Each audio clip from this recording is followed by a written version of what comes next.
Мы хотим, чтобы все-таки каждый максимально проникся, поэтому мы избрали такой более современный формат. Это формат тренинга, еще это называют такой деловой игрой.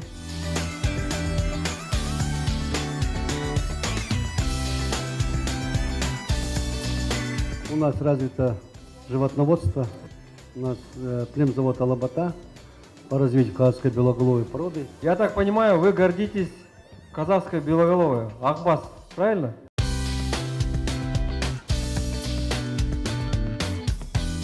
Мы сами вот сейчас связаны с зерном, непосредственно слышим от своих фермеров, что большая им поддержка оказывается государством. Хотелось бы чаще это встречаться, чтобы они все это услышали воочию здесь. Тогда бы им легче было бы работать, не бояться вносить свои залоги.